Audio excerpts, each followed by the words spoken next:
Les phénomènes naturels qui prendront une plus grande importance dans les prochains mois ne seront pas limités aux chocs sismiques, mais les événements abolisants associés aux éléments d'eau et d'incendie. Cependant, en plus de la persistance de ces épisodes, le reste de cette année sera marqué par des transformations importantes, dans lesquelles des structures souterraines ou sous-marines émergeront à la surface en raison de l'expansion continue de la planète. Permettez-moi de me présenter, je suis Laurie Ampa. Je vous remercie profondément pour l'opportunité de partager mes perspectives dans cet espace. Je travaille comme facilitateur de communication, spécialiste du travail énergétique et de la guérison holistique, tout en étant intuitif et canalisation. Ma pratique consiste à me connecter avec des entités multidimensionnelles appelées le collectif, en plus d'exécuter la fonction du mentor, aidant les individus à s'aligner sur leur essence divine par l'énergie et la conscience élargie. Ainsi, chacun peut se reconnecter avec la divinité inhérente en tout et développer ses potentialités extrasensorielles, intuitives et transcendantes. Mon rôle de canalisation se distingue en établissant un dialogue avec un ensemble divers de milliers d'êtres. Ces entités sont auto-identifiées comme le collectif, en raison de leur nature plurielle et collaborative. Il est important de préciser que le processus de canalisation que j'effectue diffère des modèles conventionnels. Le collectif est composé d'une multiplicité de consciences, qui inclut, entre autres, des êtres angéliques, des maîtres ascensionnés, des déesses divines, des civilisations d'intérêt, souvent appelées familles d'étoiles sur le terme extraterrestre, comme Gaïa, la Terre, et le Solaris, le Soleil, les cristaux, les animaux, la nature de la nature, qui ont transféré le transcende. Plan physique, ainsi que des guides et protecteurs spirituels. Cet assemblage hétérogène converge pour transmettre des messages qui favorisent la croissance et l'évolution de ceux avec qui j'interagis, qu'ils soient humains ou animaux.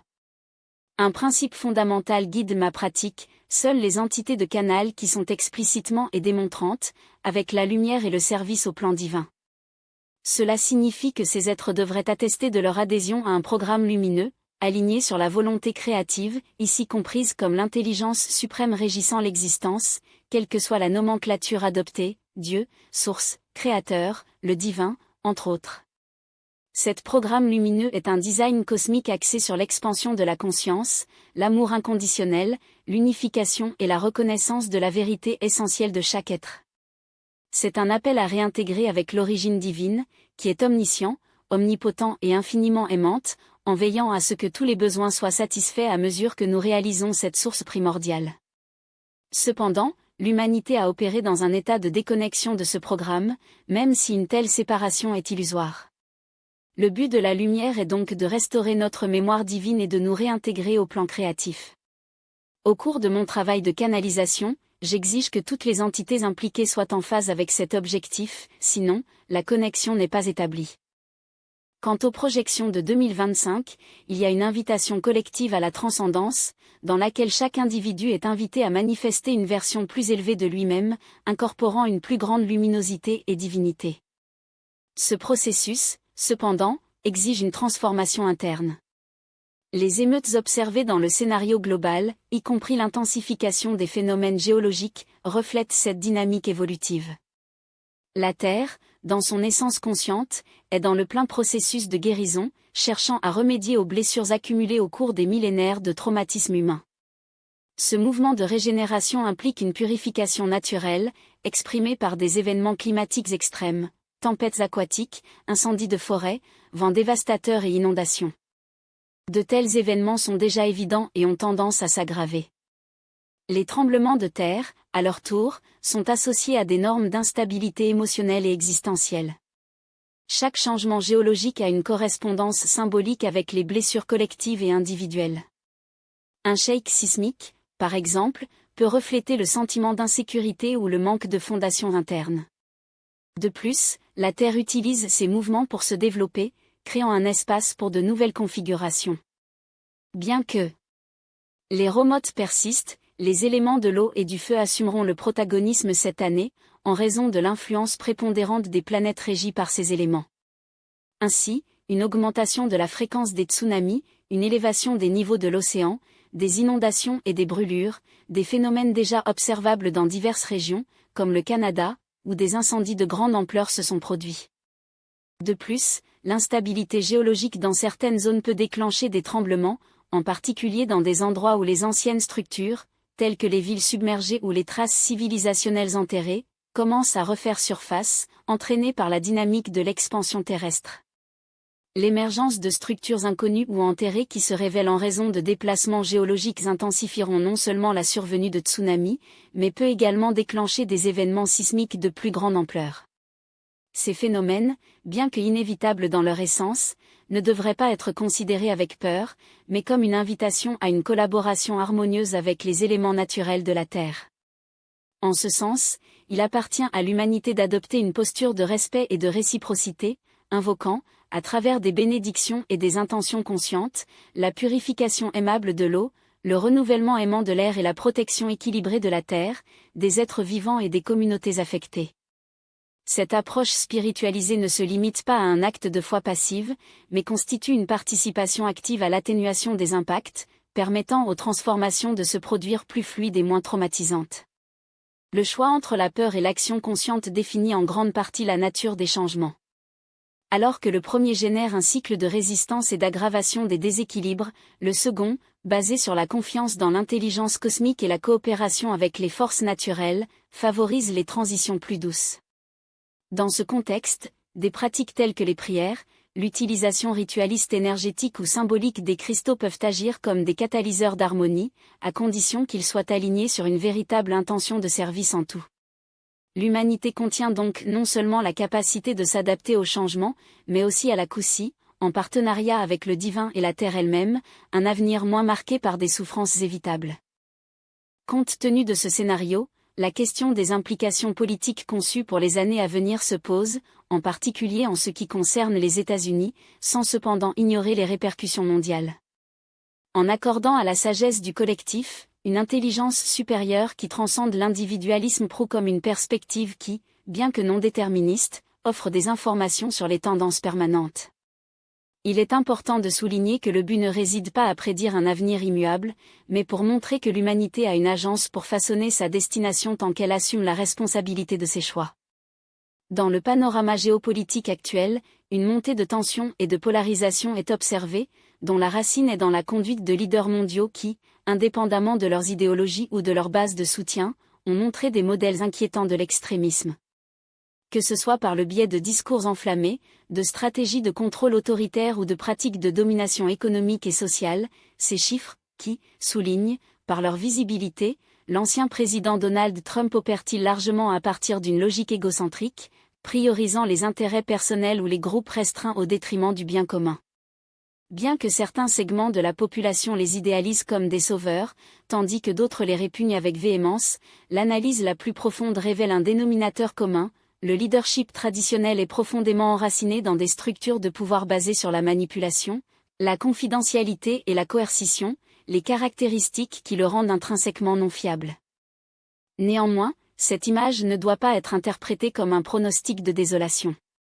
Au contraire, nous voyons l'émergence d'une nouvelle forme de gouvernance, ici appelée le gouvernement sacré, composé de collectifs et d'individus qui, dans un état de conscience élargi, alignent leurs actions sur l'intelligence universelle et le principe du service désintéressé. Ces agents, distribués à l'échelle mondiale et souvent discrètement, sont dédiés à la reconfiguration des énergies planétaires, favorisant une trajectoire évolutive qui profite à tous les êtres. L'adhésion à ce mouvement ne dépend pas des invitations externes. De l'élévation individuelle de la conscience, comme l'être humain se réveille à sa propre capacité à se transformer, il trouve naturellement sa place dans ce tissu sacré de gouvernance.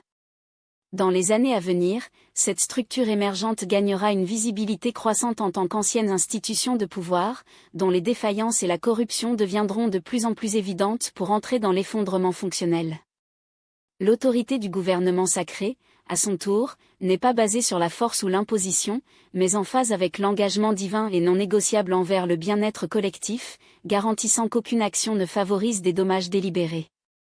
Ce déplacement de paradigme représentera une étape civilisatrice, signalant la transition d'un modèle de contrôle obsolète et contrôlé à une époque de coopération et d'équilibre.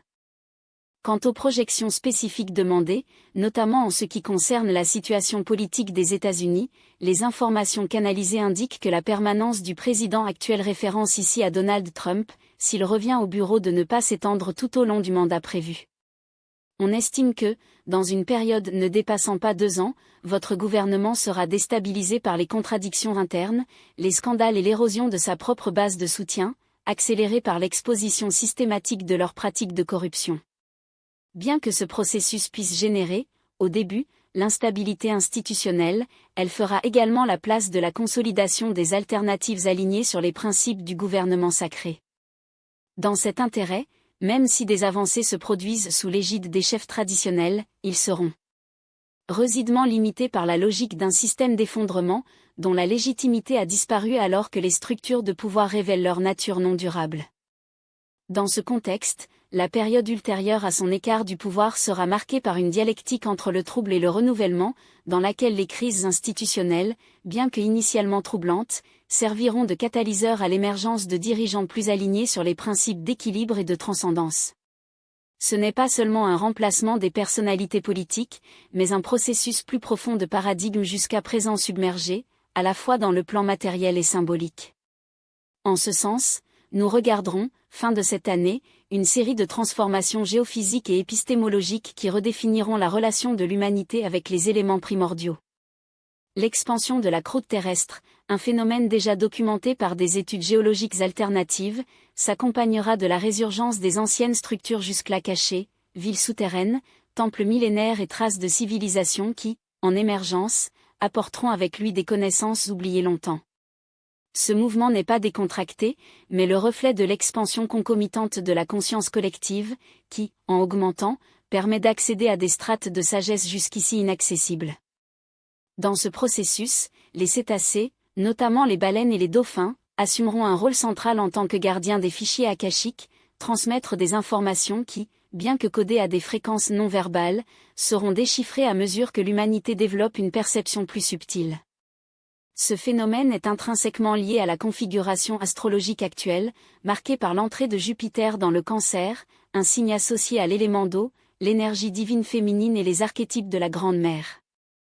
Jupiter, en tant que planète d'expansion, améliorera la manifestation de ses forces, favorisant un rééquilibrage nécessaire après les millénaires de prédominance de la cosmologie patriarcale, caractérisée par la suprématie rationnelle sur intuitive, du contrôle de la fluidité. Bien que la scène politique mondiale soit toujours dominée par des personnages qui incarnent ce paradigme obsolète, les oligarques et les autocrates dont l'autorité est basée sur l'oppression et la fragmentation, l'énergie cosmique continue augmentera la montée des principes féminins de coopération, de nutrition et d'intégration. Cette transition ne sera pas limitée au royaume humain, s'étendant aux royaumes aquatiques, dont les mystères voilés jusque-là seront révélés, de l'intelligence collective des cétacés aux structures submergées redécouvertes qui défieront les récits historiques hégémoniques. Dans le même temps, les changements telluriques qui s'intensifieront tout au long de l'année nécessiteront une adaptation radicale des espèces humaines, pas seulement en termes logistiques, mais surtout dans leur relation avec sa propre existence. Ces événements, bien qu'ils puissent être interprétés comme catastrophiques dans une perspective immédiate, remplissent une fonction purifiante, accélérant la dissolution de modèles traumatisants enracinés dans l'inconscient collectif. C'est, en substance, un processus de guérison, un processus qui, bien que long et non linéaire, signale le début d'une phase dans laquelle l'humanité sera appelée à faire face à ses blessures ancestrales, se libérant des cycles de douleur qui perpétuent la séparation et la souffrance. En ce sens, le pire peut déjà être considéré comme surmonté, non pas parce que les défis ont cessé, mais parce que la trajectoire est désormais guidée par la compréhension que la libération dépend de la résolution interne, la guérison des souvenirs individuels et collectifs qui, une fois intégrés, permettra l'émergence d'une conscience unifiée. Cette route, bien que dure, n'est pas dépourvue de libre. Ma propre expérience, qui, bien qu'elle ne correspond pas aux paramètres conventionnels d'une expérience de mort imminente, EQM, partage son essence transcendante, illustre comment la dissolution de la vie et des frontières de la mort peut révéler une réalité plus large dans laquelle la conscience persiste au-delà de la forme. À l'époque, il vivait à Moi, et la perte de mon chien, le Kenya, a déclenché une crise existentielle qui m'a amené à demander l'aide d'un cercle de travailleurs de l'énergie, dirigé par un maître qui, après cette EQMS, a dominé les techniques ancestrales pour manipuler une énergie subtile. Sa méthode, basée sur les traditions ésotériques de l'Himalaya, a permis non seulement l'activation de la diméthyltryptamine, DMT, une molécule associée aux états de transcendance pendant la mort, mais aussi dans le confinement de l'essence consciente dans un champ d'énergie contrôlé.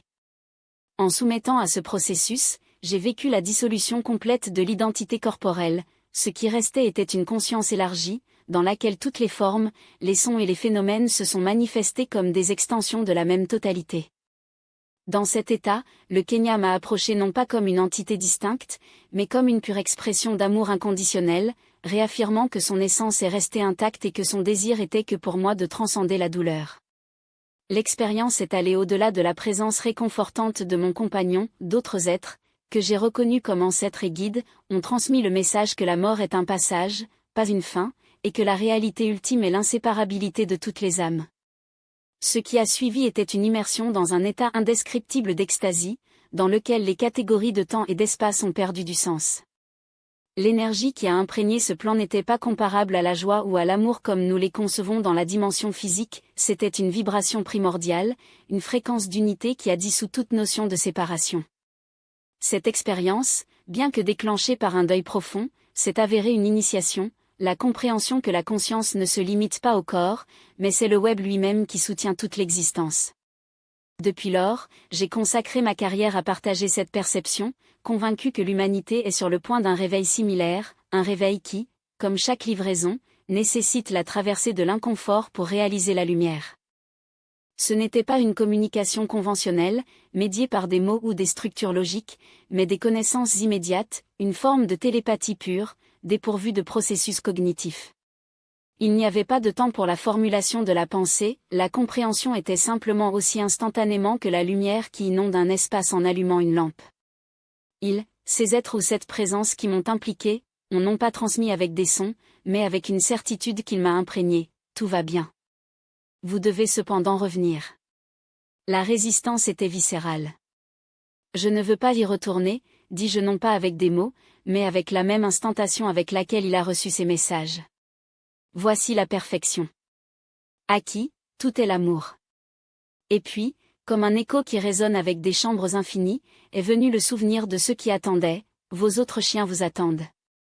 Même ainsi, la sérénité est restée inébranlable. Ils iront bien. Tout ira bien. Parce que c'était l'essence de cela, la certitude sans réserve que, au cœur de l'existence, il n'y a pas de manque, il n'y a pas de séparation, il n'y a pas de peur. Il n'y a que du bien-être fondamental, un état de grâce si profond que toute notion de préoccupation se dissout comme une brume au soleil. La température. Oh, dans cet état, c'était une illusion.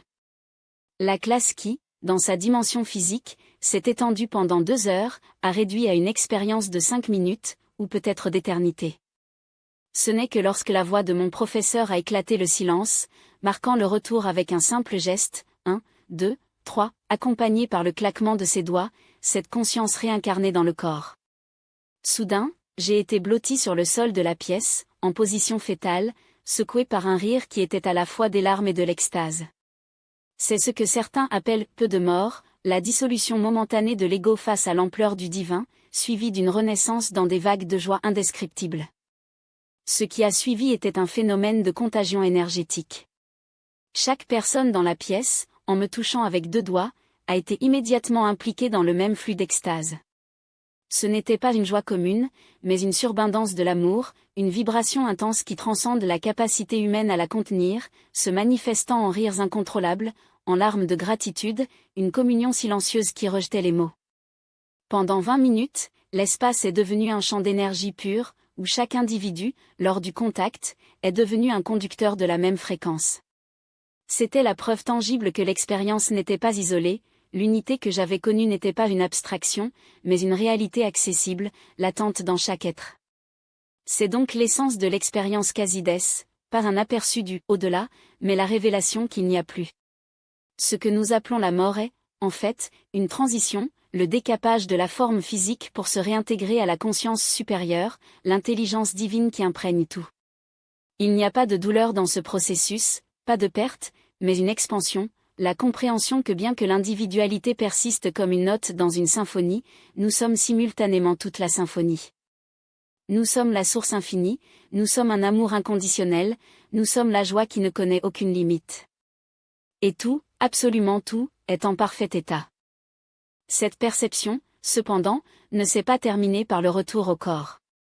Au contraire, il a commencé un processus d'intégration lente et profonde, dans laquelle les enseignements reçus étaient liés à mon existence terrestre. Ce qui était autrefois une expérience transcendante est devenu, au fil du temps, une connaissance incorporée, une sagesse qui peut maintenant être transmise. Parce que la connaissance n'est pas finie, c'est une rivière qui coule sans début ni fin, et c'est à nous, comme les navires, pour lui permettre de nous traverser, à travers nous, d'atteindre les autres. Pour ceux qui souhaitent se plonger dans ce réveil, il y a des moyens. Grâce à l'activation du potentiel latent dans notre ADN, à la communication avec les consciences qui habitent d'autres formes de vie, ou à l'étude des dimensions les plus subtiles de l'ascension et de l'évolution spirituelle, il est possible d'élargir les limites de ce que nous considérons comme réel. Chacun de ces chemins établissements via des pratiques disponibles sur lorispania.com/presse-gratuito liarspania.com/présente-gratuito fermez la parenthèse virgule ou par des enseignements sur la communication animale, lorispa.com/animal-animalispa.com/pressa-animal fermez la parenthèse virgule ou par les réflexions partagées sur ma chaîne YouTube, Lorispa, ou par les réflexions sur ma chaîne YouTube, Lorispa, ou par les réflexions sur ma chaîne YouTube, Lorispa, ou par les réflexions sur ma chaîne YouTube, Lorispa, ou par les réflexions sur ma chaîne YouTube, Lorispa, https://www.youtube.com/c/Lorispa fermez la parenthèse, c'est une invitation à la mémoire, vous savez déjà. Nous savons tous. Autorisez simplement la mémoire Infinity à se réveiller. Et donc, avec une profonde gratitude, terminez ce partage. Pas comme un point final, mais comme une rupture dans un dialogue qui s'étend au-delà des mots. Merci pour cet espace d'échange, pour cet honneur de marcher ensemble vers la lumière. Puissions-nous chacun reconnaître l'éternité qui habite en nous.